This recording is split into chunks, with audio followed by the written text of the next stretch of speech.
Hello everyone, I am Generic Bones, and welcome back to Dream Daddy, a dad dating simulator. We had just gotten a text from Craig, who texted us at 6:30 in the blessed AM, and we need 20 minutes to get ready to go work out with him. So that didn't scare me at all.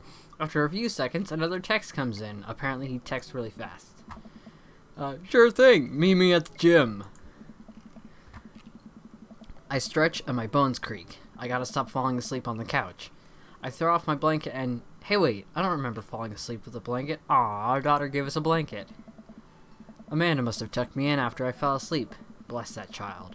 I reluctantly brush my teeth, throw on the only clothes I own that are even kind of gym appropriate, and head out. Big mood. The neighborhood is quiet and serene this early in the morning.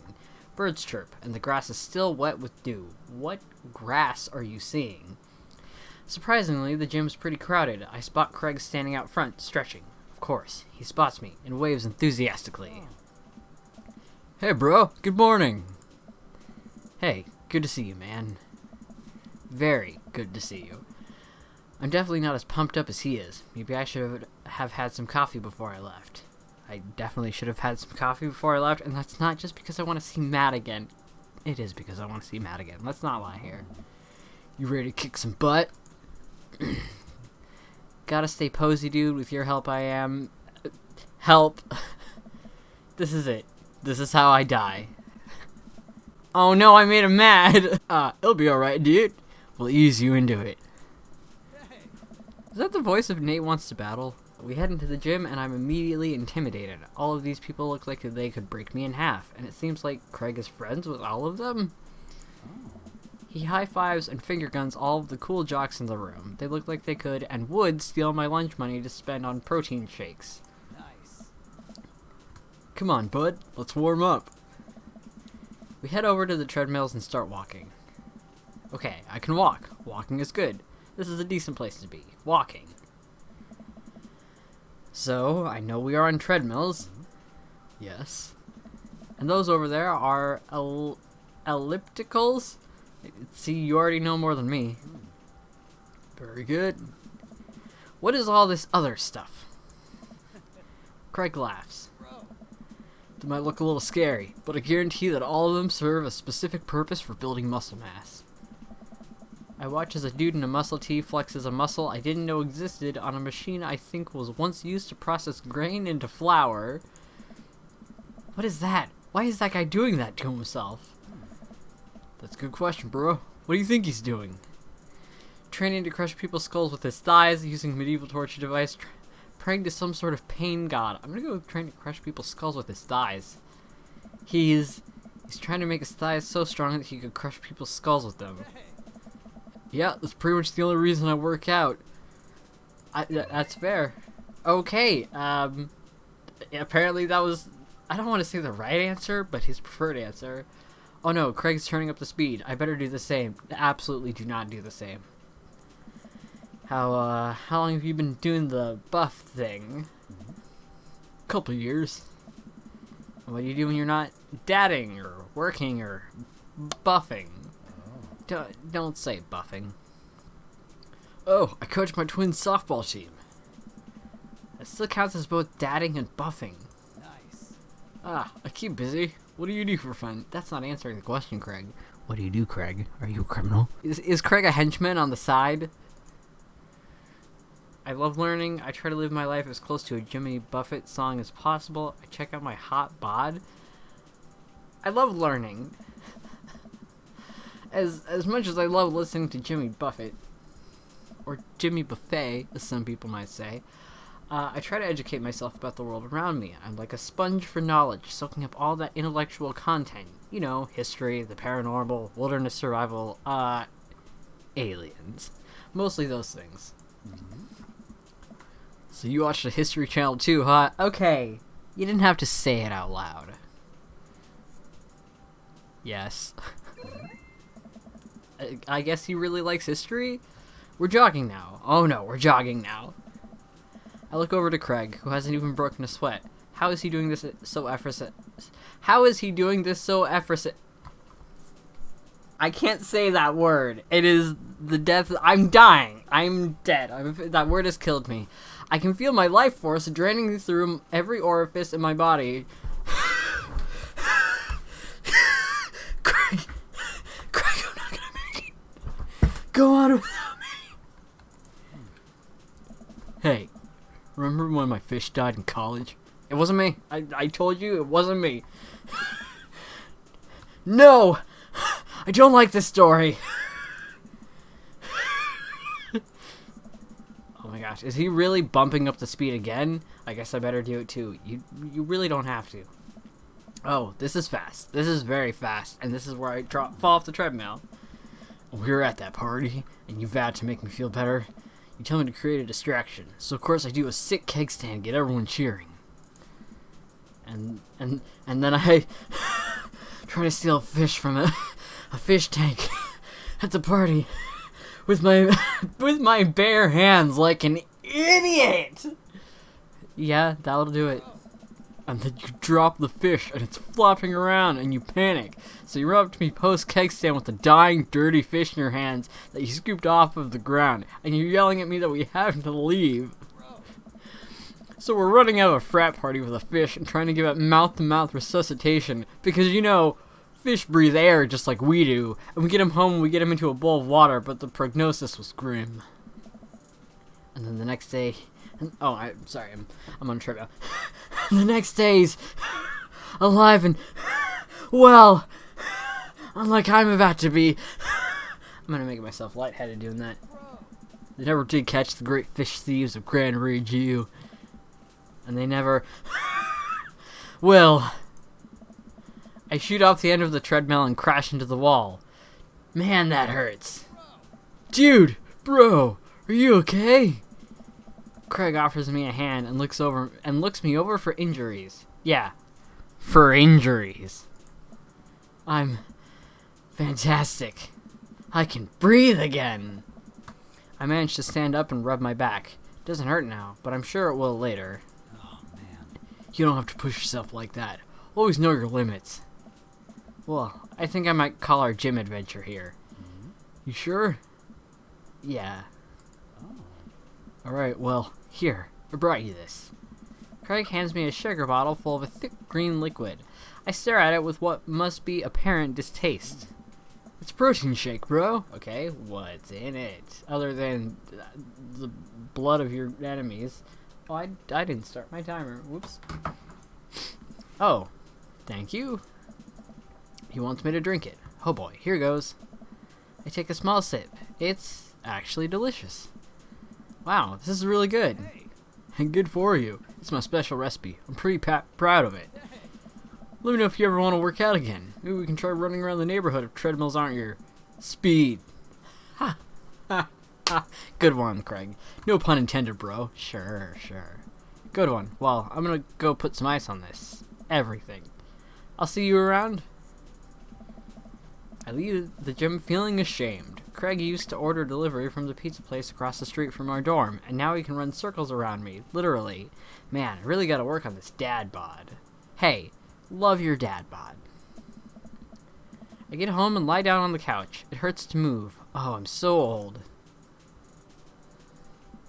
Oh no, I must have fallen asleep. What time is it? Time for you to get a watch. Shoot, it's 3:55. I'm supposed to be at Amanda's school in 5 minutes.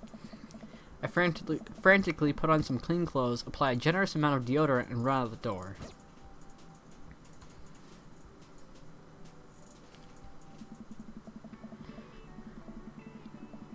I arrive at Amanda's school and check in at the front desk. They give me a bright orange visitor sticker and send me on my way.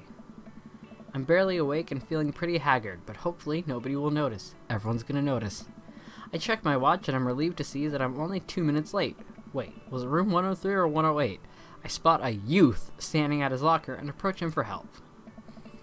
Excuse me, fellow youth, do you know where Mr. Vega's classroom is? The youth turns around and looks me up and down with heavily lined eyes. Come on, kid, I'm late for a meeting. Also, look at this cool shirt. Does that not say down with the sickness? Mr. Who? Mr. Vega. I don't know. Have you tried the exit? Wow, sick burn, kid. Okay, wise guy, are you gonna help me or not? Fine. Up those stairs and to the left. Can't miss him. Thanks, cool guy. Head up the stairs and walk around, unable to find Mr. Vega's class anywhere. After a couple minutes of searching, I head back downstairs. That punk youth sent me on a wild goose chase. I get back to where that low-rent Gerard Way is standing, fully ready to give him a piece of my mind, when suddenly a head pops out of the classroom next to his locker. Oh. I'm giving this guy a British accent.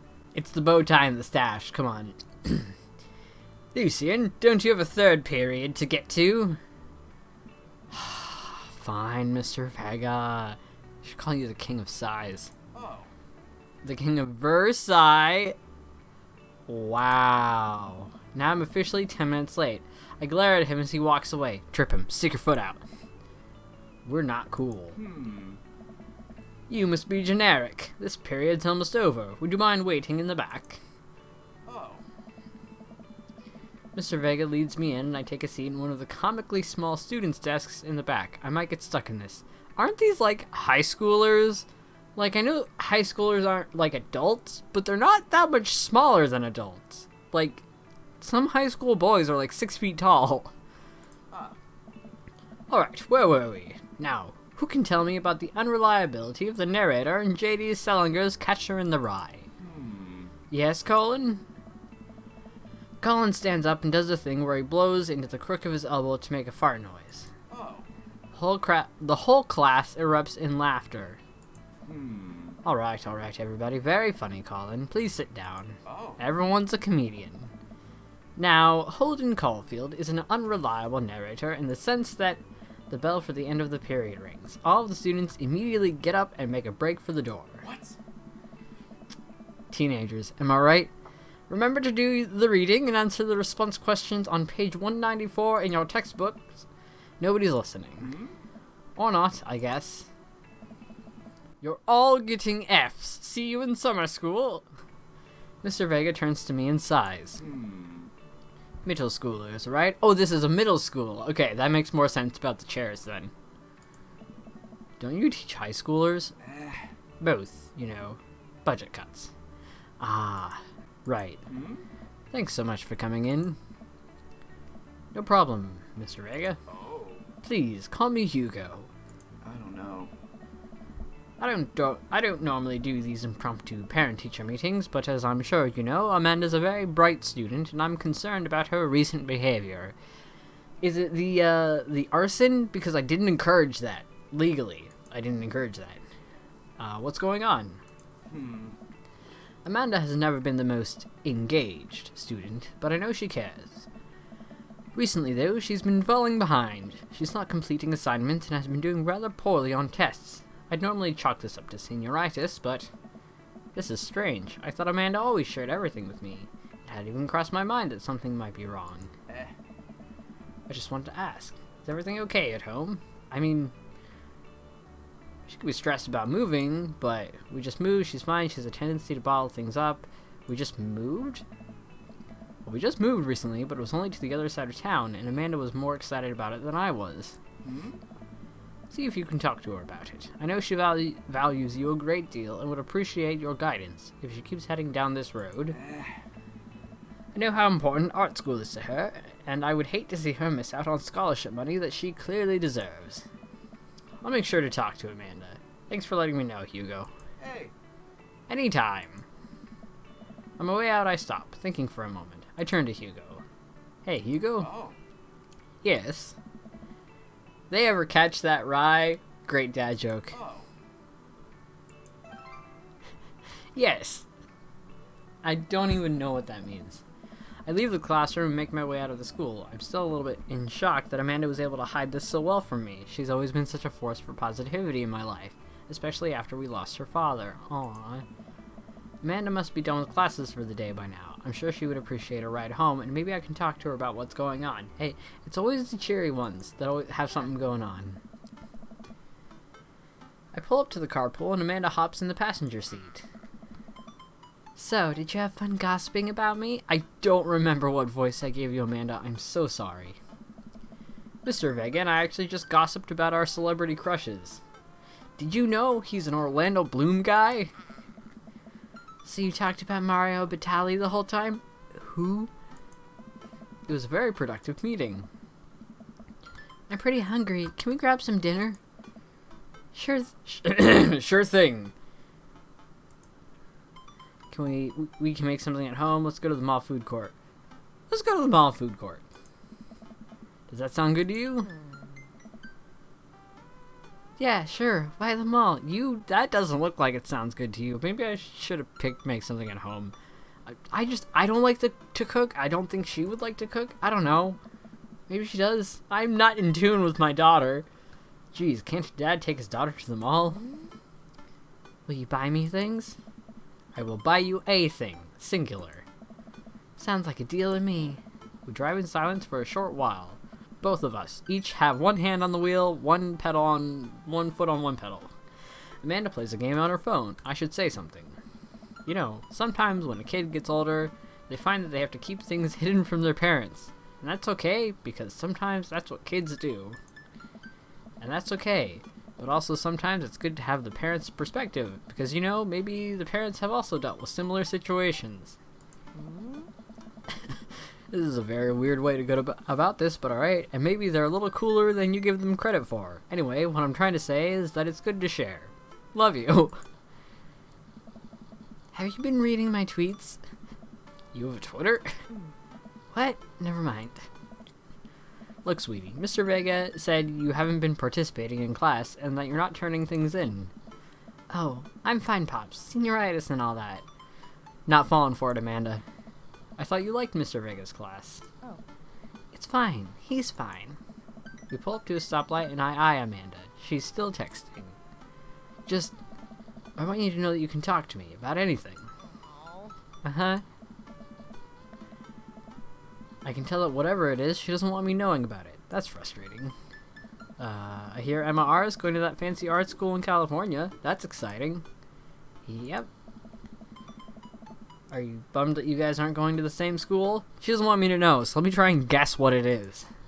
Yep. Amanda keeps texting. She stifles a laugh. What's so funny?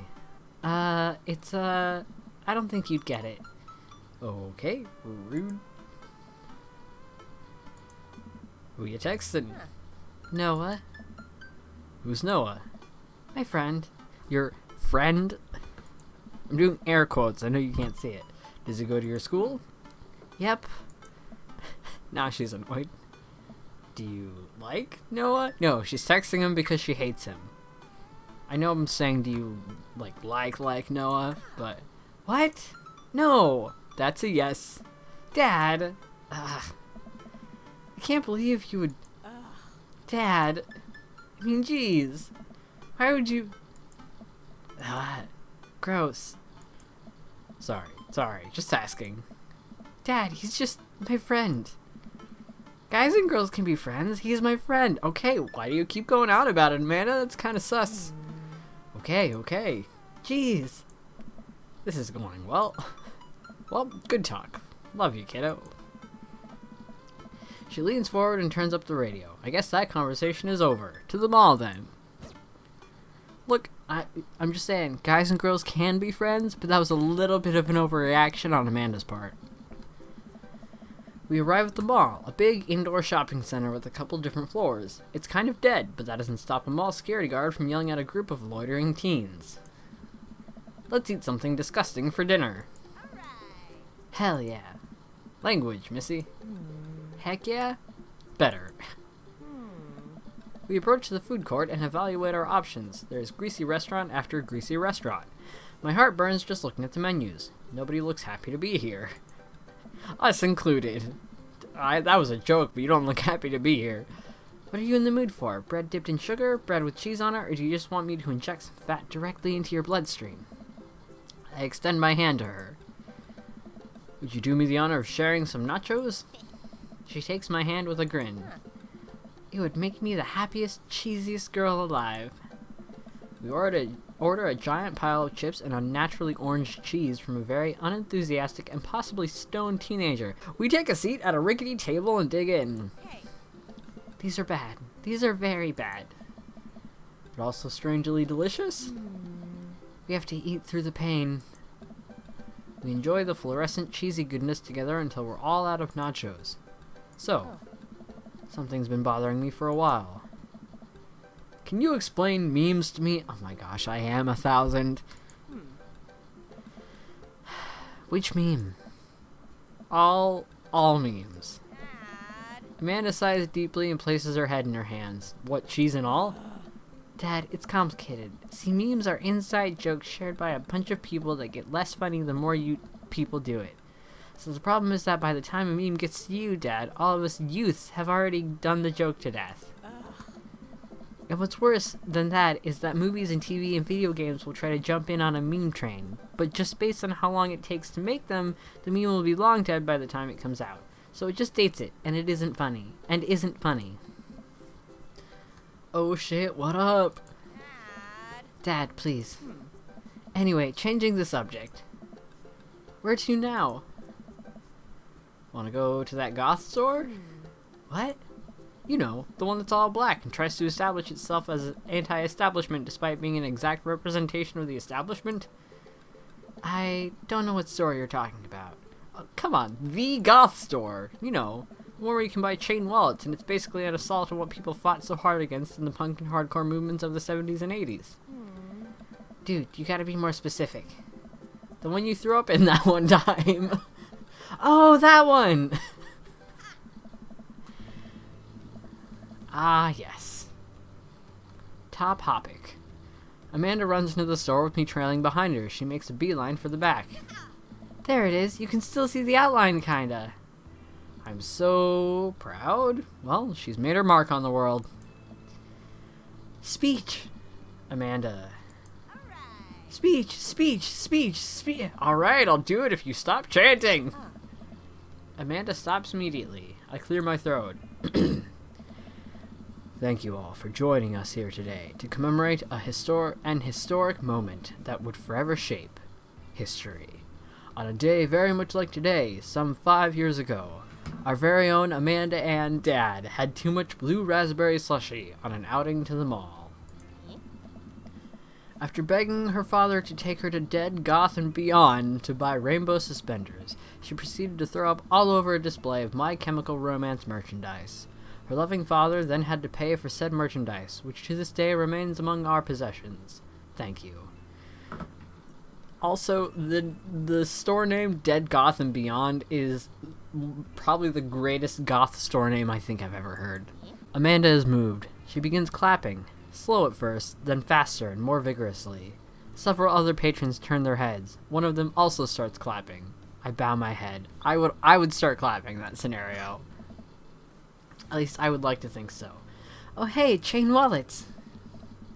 While Amanda busies herself looking at band t-shirts, I try to find something of interest to myself.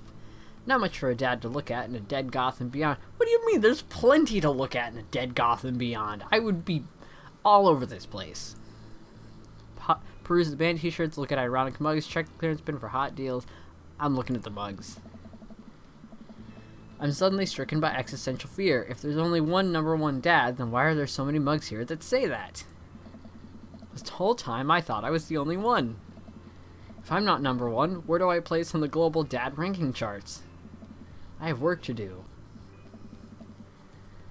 Look, whoever you are, you're not getting a voice until I see you, so... Look, this is very important to me. Hello? Hello? Welcome to Death Goth and Beyond, sir. I overhear a stifled argument over at the cash register. An older gentleman is carrying a garment and showing it to a bored-looking cashier with pink hair. I can see that. Don't know what to tell you, dude. I just work here. Listen, when I bought this online, the website said this blouse was Victorian-inspired. However, when I received it, it clearly held the trademark of Edwardian dressage. This man knows his goth clothing. Do you want a coupon? I can give you a coupon. Will you leave if I give you a coupon? I feel this in my soul. Is there a manager present? People have to know what they're buying. I am the manager. I see. Well, it seems that I have outstayed my welcome. Good day, shopkeep. Your superiors will receive a strongly worded letter by post. Okay, I'm 100. This guy is 1,000,000 years old. I think he can get away with it, though, just between you and me. Whatever, dude. But don't leave. Take the coupon. What kind of dad are you? The man rolls around and storms out, his literal coattails trailing behind him. I can't tell if they are Victorian-inspired or Edwardian in nature. Go ask him! What are you doing standing here? Amanda trots up to me with a t-shirt in her hand. Oh boy, here it comes. Hey, Dadtron 5000? Yes, I'll buy it for you. Wow, that was easy. Thanks. At least it's only one this time. Amanda plops the shirt onto the counter and grins at the cashier. I love your hair. The cashier says nothing and rings Amanda up, radiating hatred. I hand her a 20. So what was that guy's deal? The cashier rolls her eyes so hard I'm worried she'll pull something. That's Damien. He's in here all the time. He's obsessed with Victorian fashion or whatever. She hands Amanda her bag and it's clear the conversation is over. So he does this regularly then. As someone who works customer service, I'm not a fan of that. But he was hot. We make our way out of the store and head home to get some rest. Amanda and I sit on the couch, trying to find something to watch over bowls of ice cream.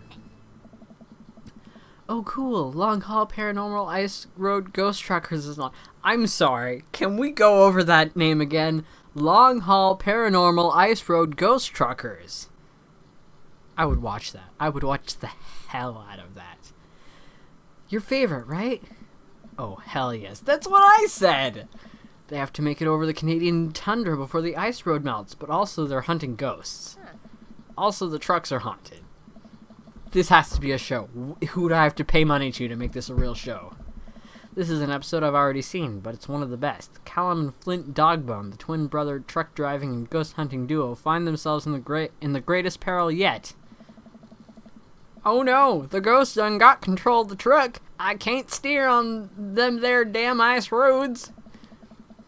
Let me use this EVP meter to try and communicate with the spirits. Flint, we're about to die. Ah, almost got it. If you listen carefully, it sounds like it's saying, you're going to die. That's because we're about to die, you... This is art. The episode ends and Amanda excuses herself to go and start arguments on the internet. I stay up a little longer, curious about the exploits of Callum and Flint Dogbone after their disastrous ice road accident. Afterward, I crawl into bed and get a good night's sleep. Morning, sleepyhead. 5 more minutes. You've never, ever let me have 5 more minutes, so get up. That's not true. I probably did when you were a baby. Fine. We have cereal for breakfast and spend the morning putting together furniture. Amanda's much better at interpreting the tiny manuals. We're able to put together a few shelves and one desk, but I'm pretty sure it was supposed to be a bookcase. That's kind of impressive, not gonna lie. So, you excited for the cookout today? Oh yeah, that's today! Excited to beef up my grilling skills. If there's food, I'm excited. If there's food, I'm excited. I'm all over those terrible store-bought sugar cookies that everyone brings to parties. Yeah, those are bad.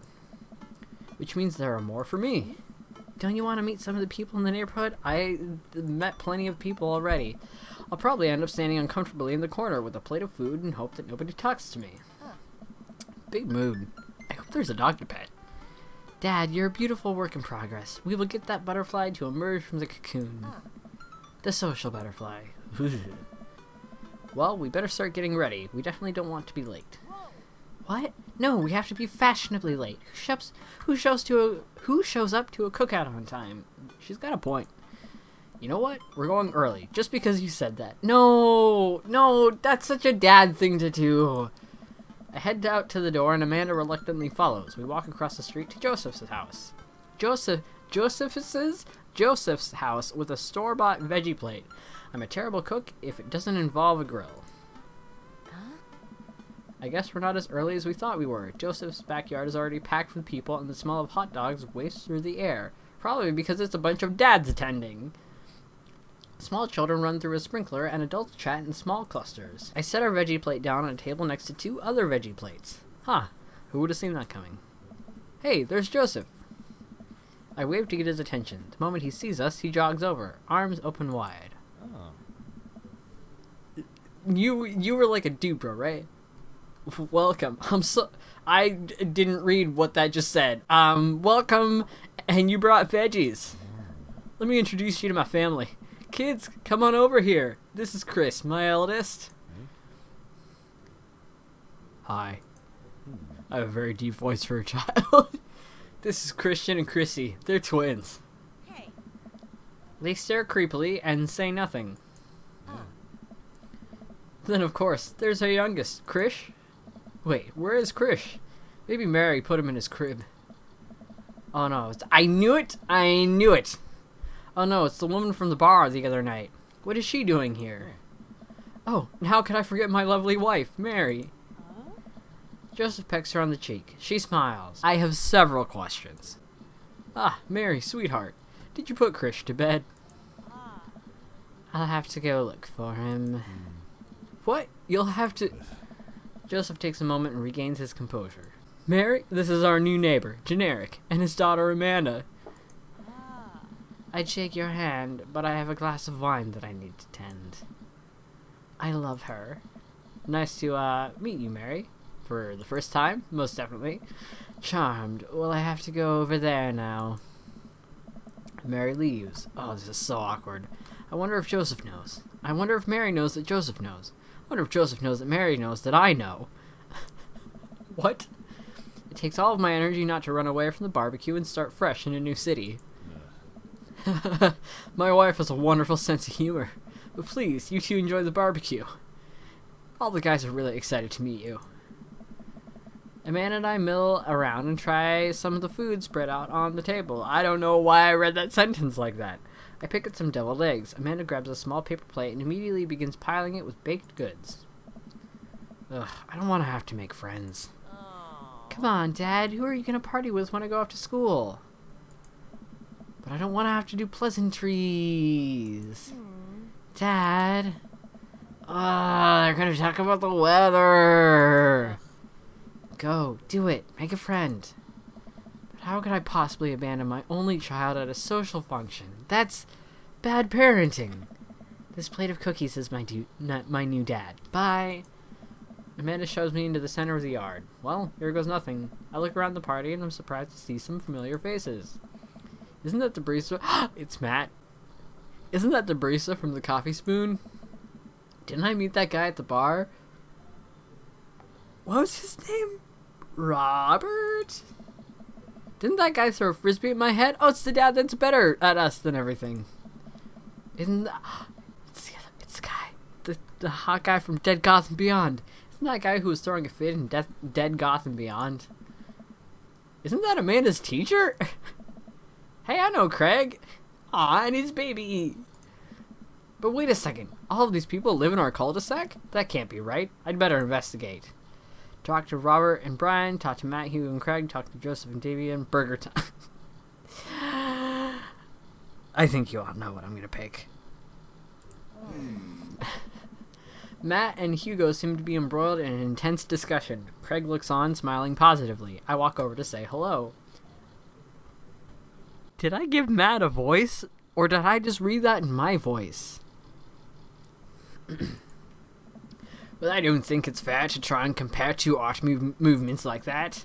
Periods in art only exist because they're a unique byproduct of the social and political climate of a time and place, and to try to take something like, say, the Rococo period and compare it to postmodernism in America, you're completely disregarding the context in which a work of art is created. Okay, I want you all to know that I read all of those words, and I understand them all separately. I have no idea what Hugo just said. Matt and Hugo seem to be so busy talking that they don't notice me. Craig leans in. Dude, I have no idea what's happening.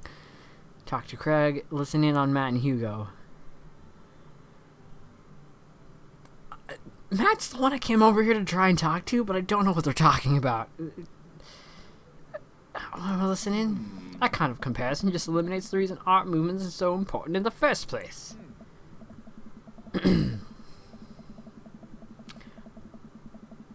voice did I give Matt? You're not wrong, but I think there's no harm comparing one work of art to another. You could definitely say one painting is better than another if you're evaluating technical skill from a purely formalist standpoint.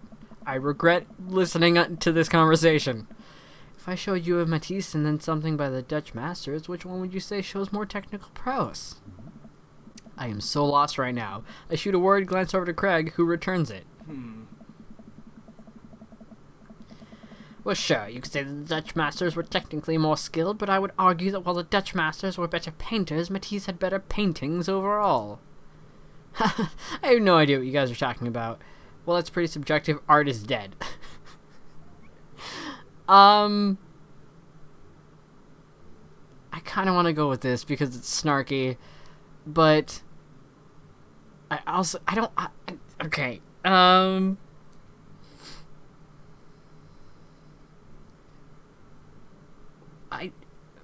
Subjective to what? I have no idea what you guys are talking about. We were just discussing the importance of context when talking about artwork. Listen, all I asked was if you liked Van Gogh or Picasso better. Hugo throws up his hands in frustration. But they represent two completely different art movements. How could I possibly choose between the thick, creamy impasto... I don't like how you said that. Of post-impressionism and the abstractionist beauty of cubism. Man, that's all way above my head. Me too. It's all good, man. The cool thing about art is that we all perceive it differently. A single piece could have a totally different effect on each person that looks at it. That's awesome. He's right. Just 1 minute about that. Hugo, please. Sorry. I get really fired up about art stuff. Generic, how are you liking the neighborhood? It's pretty nice. I'm suddenly keenly aware that you're all staring at me. Everybody's been super friendly. Seems like your daughter is fitting in just fine. Matt points across the yard to where Amanda, Daisy, and another young girl are playing. They're all sitting cross-legged in the grass, picking weeds and weaving them into little flower crowns. It's pretty adorable. The girl I don't recognize jogs over to us. They're also pulling clumps of grass out of the ground and putting them on each other's legs. Childhood. What is it, sweetheart? This is your daughter? She's adorable. I love both of you. What is it, sweetheart? It's a flower crown. I thought you'd look cute in it. He looks cute in anything. Well, there's only one way to find out. Matt takes the flower crown and places it on top of his head. Am I cool now? That's my voice. Am I cool now? The girl stares at him, thinking it over. Nope, but you're slightly less uncool than you were before you put it on. Haha. Hey, Generic, this is my daughter. Hello. I'm Carmencita. I'm Carmencita. Amanda comes over with Daisy in tow. Dad, look, I'm making friends. Are you making friends? You better be making friends. You better be making friends. Yeah, actually, Amanda, you remember the cool barista from the coffee shop, and my old college friend, and, your teacher? You remember your teacher? Oh, hi, Mr. Vega. I didn't realize we were neighbors. Oh. Yep. That's gotta be weird. Seeing your teacher, who's also your neighbor, who's also at a cookout. He looks so dang cute in that flower crown. You still gonna get me that overdue term paper? Great seeing you. Amanda finger guns her way out of the conversation like a champ. She learned the finger guns move from me. I'm very proud. Oh. She's definitely a charmer. Speaking of which, where did my son go? Sweet Manchego. Hugo looks around the party. He must finally spot him because his eyes go wide. Sweet Manchego. Ernest Hemingway Vega, are you smoking? Please tell me it's Mr. Size, King of Versailles that we saw earlier. Ernest is holding a lit cigarette. Nope. I see Ernest cross the way. He casually takes a long drag of his cigarette and then flicks it into a gutter. Unbelievable. Excuse me. Hugo marches over to Ernest and I turn my attention to Matt and Craig. Kids, right?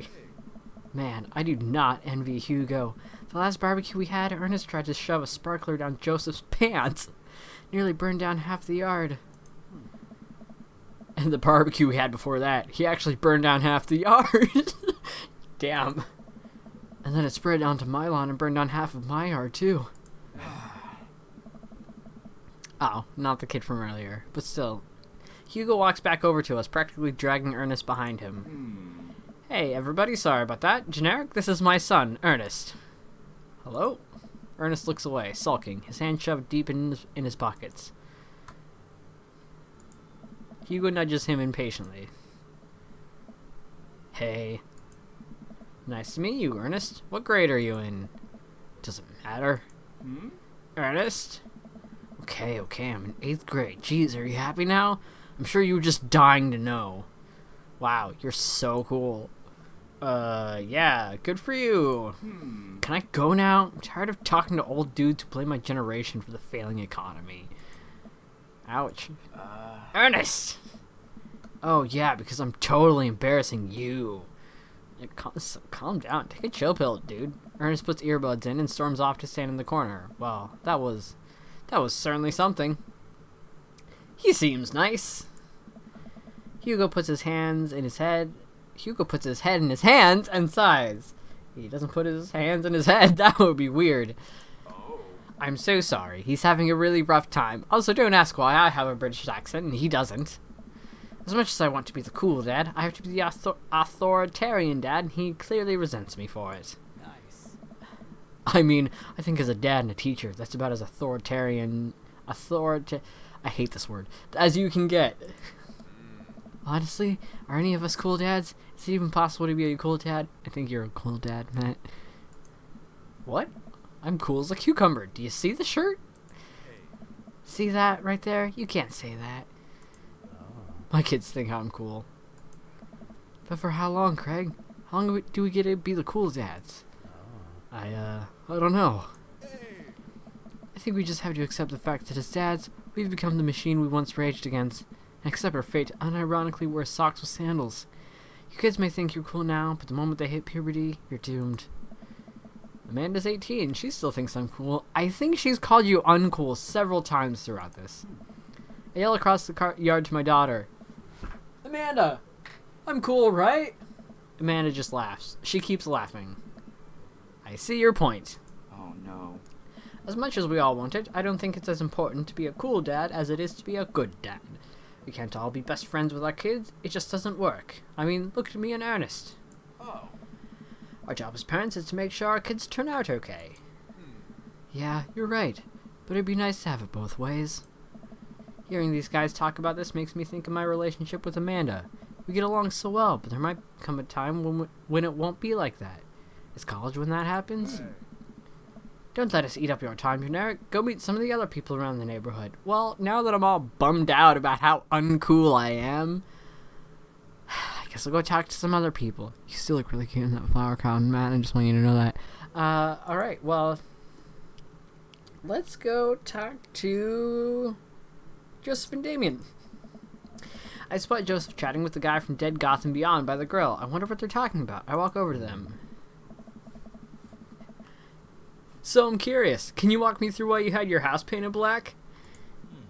Where do I even start? The house stays warmer in the winter. It provides an artistic contrast to the rest of the neighborhood, and it complements the crimson interior perfectly. It's definitely an interesting choice. Thank you. I'm very proud of my abode. Generic. I was just having a conversation with Damien here about his aesthetic design decisions. Damien regards me up and down with a warm but critical eye. Do you like my cat shirt? How do you do? I don't believe I've had the pleasure. I think I saw you in Dead Gotham Beyond the other day. Cool. Great start. You could not have had a worse start than that. Damien's face turns bright red. As it probably should. I must apologize for my behavior on that day. You see, I take the goth lifestyle very seriously, and to be caught in a ruse by such a corporation as Dead Gotham Beyond was profoundly frustrating indeed. I hope you know that while my anger may have been justified, it was no way for such a gentleman to act. It's okay, man.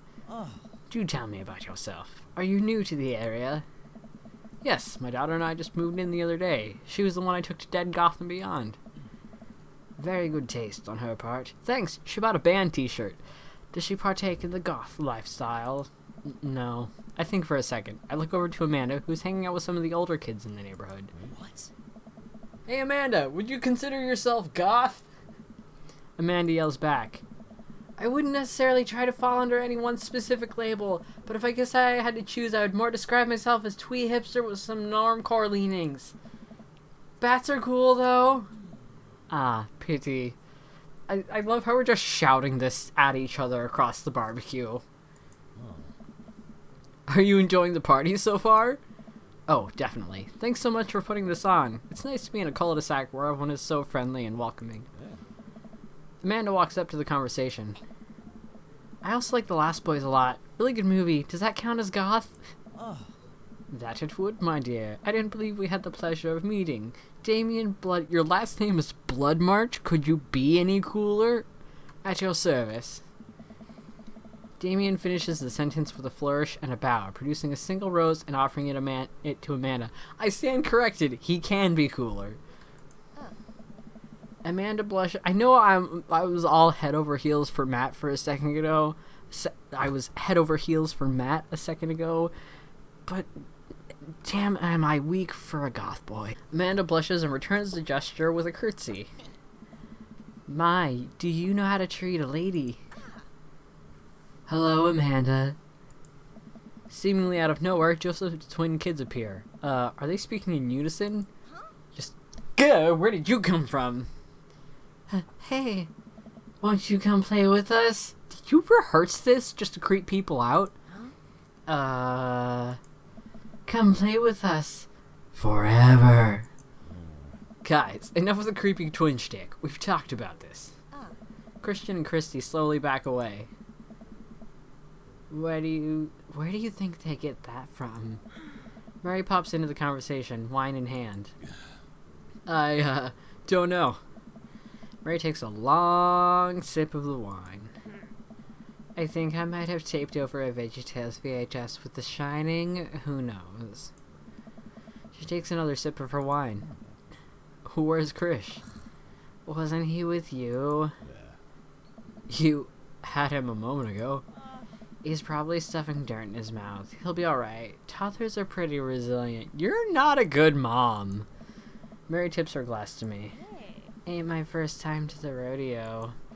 It's my fourth, in case you can't count. I've squeezed 4 little... Sweetheart. Would you do me a favor and please find Krish? That would be great. I'm sure he's fine. Mary. Okay, jeez. I feel bad for Joseph. He seems pretty dead inside. Mary finishes her wine and wanders off. This is your kid? Oh my gosh. I kind of like you less now. I'm not gonna lie. Dad, can we go now? Ah, Lucian. Have I introduced you to Generic yet? Yeah, he's on my shit list. Hey, it's that punk from Amanda's school. I remember you. Whatever. It's no way for a young man to speak to his elders. Be polite. Lucian bows. Whatever, sir. Lucian bows again. Sir Christensen, may I have a veggie burger, sir? This just sounds sarcastic. Coming right up, bud. Are you a vegetarian? Yup. Make that 2 veggie burgers. Did you know that some people in the Victorian era were vegetarians? They described carnivorous-type people as bloodlappers. Dad. That's really interesting, Damien. Joseph turns to the grill. Just a hint of a tattoo peeks out from underneath his sleeve. I can't believe I didn't notice it before. It looks like the bottom of an anchor. Whoa, is that a tattoo? Yup, I wasn't always a youth pastor, you know. That's so cool. Want to see mine? Oh my. What? Oh, this is awkward. Maybe we should go. Lucian pulls back some rubber bracelets, revealing a lopsided 666 in black ink. Like we couldn't all see it. My buddy gave me a stick and poke tattoo last week. I think it's healing up pretty good. Lucian! We'll talk about this later. That's pretty cool. What's the significance of the tattoo? I don't know. I just thought it looked sick. Well, in my opinion, the only reason you need to get a tattoo is because you want one. Careful though, the number carries weight. Man, Joseph is a way cooler youth pastor than I thought. I figured youth pastors popped out of the womb with a Bible. I wonder what he did before preaching. Alright, well this episode is running a lot longer than I thought it was going to. I just got very intrigued with some of the new characters we were meeting. So yeah, we met some new characters, had some cool new conversations, and next time we're going to talk to Robert and Brian, and then it's burger time, baby. So thank you everybody for watching this episode, and feel free to leave a like if you enjoyed it, and I will see you all next time.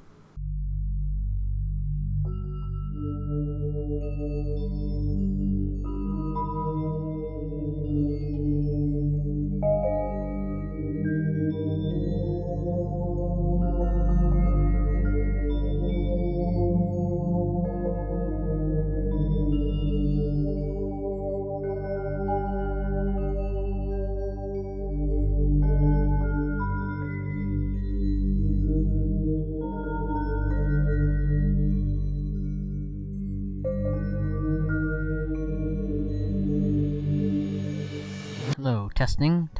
I'm gonna sneeze. Oh, that was a dad sneeze.